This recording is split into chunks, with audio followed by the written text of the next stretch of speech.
My art has changed the racial barriers that once controlled my perspective on the world. And by the time I am done speaking today, I hope that my words have somehow affected your perspective the same way art has done to mine. So if you were to paint a portrait of yourself, what colors would you use? I mean, most of us would say brown, white, yellow, those kind of colors. But let me tell you how I start off. I start my base with a brushful of burnt sienna, perfectly mixed in a 1:3 ratio of cadmium red. Add Prussian blue for darker undertones, and perhaps maybe a little bit of phthalo green, just to show natural, soft discoloration. Maybe I'll even add a bit of titanium white to carve out the cheekbones and juxtapose that with a soft brown underneath. This is how I start all of my paintings, and let me just explain by showing you an example. So I think this is the perfect example of what I'm trying to say. So I did paint, I did draw a picture of Leonardo DiCaprio.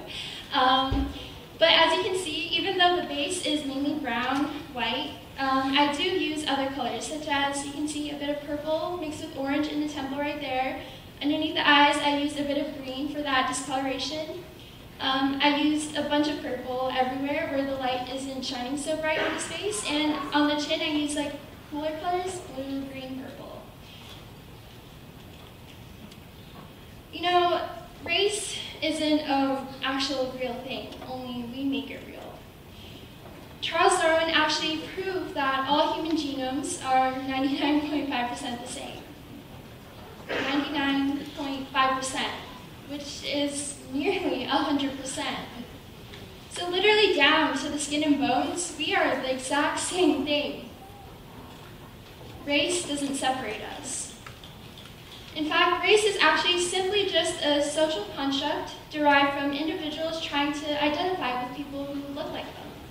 I mean, you can see this in everyday life, you know? Asians tend to hang out with Asians, whites tend to hang out with whites. And it's really hard for people to assimilate and adapt other people's culture because these concrete walls that we form around our communities, they're really rigid and really hard to adapt to. But that's the thing. You know, especially today, race plays such a huge role in our communities. And as history and as time has told us again and again, the rigid walls that we build, they're immovable. You know, if race isn't the thing that makes us different, because there's no scientific foundation to base that one race is superior to another, that one race is inferior to another, what exactly makes us unique, makes us different? And I know it sounds a bit cheesy, but it's our stories that we have, the experiences that we've been through that make us different from one another. So, for example, let's take yesterday.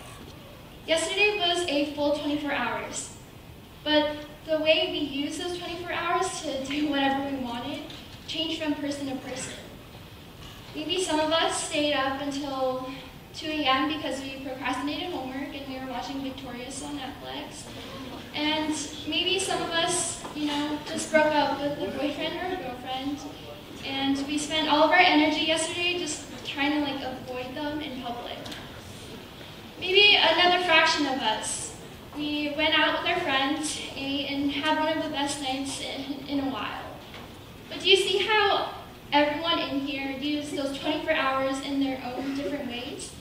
And ever since I realized that, that has been the focus of my art, sharing other people's stories, how other people use their time uniquely. So now each time I look at my vast collection of artwork, I can finally understand the world a bit more. A mother who just put down her wailing son to sleep, looks out her window and gazes at the scenery in front of her.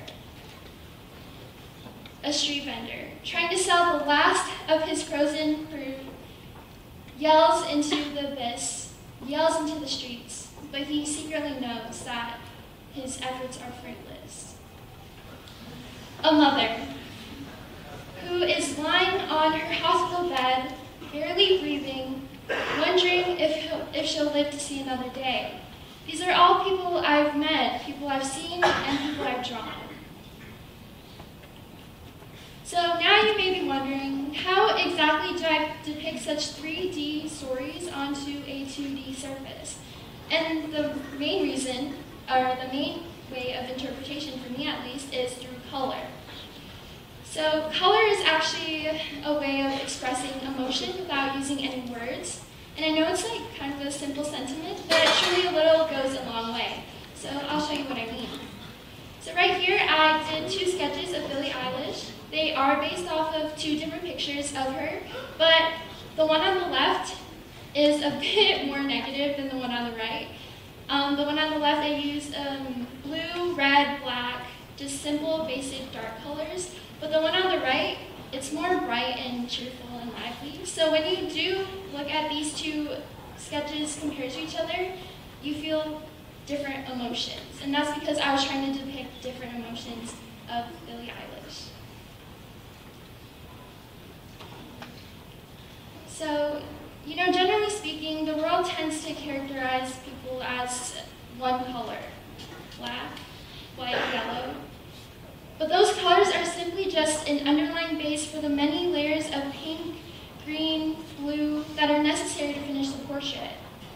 And even though some of my subjects require more lighter colors like red and yellow, and others require more darker colors like blue and black, all have an important footprint on this world, memories full of experiences we're sharing.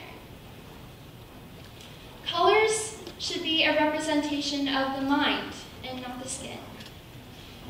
What makes me different from everyone else in this room, and what makes you different from everyone else in this room, is not the color of your skin, but instead the colors of your mind. The experiences, the moments of life, the dreams, the desires, the wishes, the broken hearts, everything that you have ever felt in your entire life, that is what makes you different. That is what makes you you.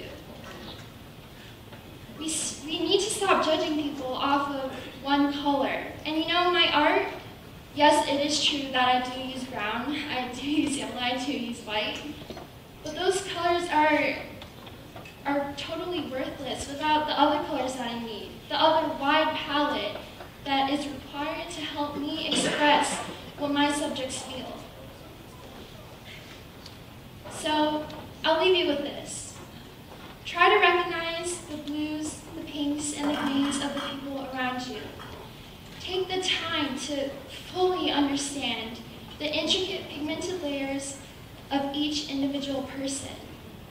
Find the peachy pinks and the dark blues, and appreciate the dark blues and the peachy pinks. Look past the race and see the person for who they are on the inside. You know, especially today, people propose to be colorblind to race. But to be colorblind to race is to deny a huge part of our self-identity, our amazing cultures. To deny our heritage, which plays a huge part in our self-identity, is actually pretty detrimental to our culture in general. So instead of being colorblind to who we are, instead of ignoring a huge part of our foundation, I propose a new solution. Refuse to be colorblind. Thank you.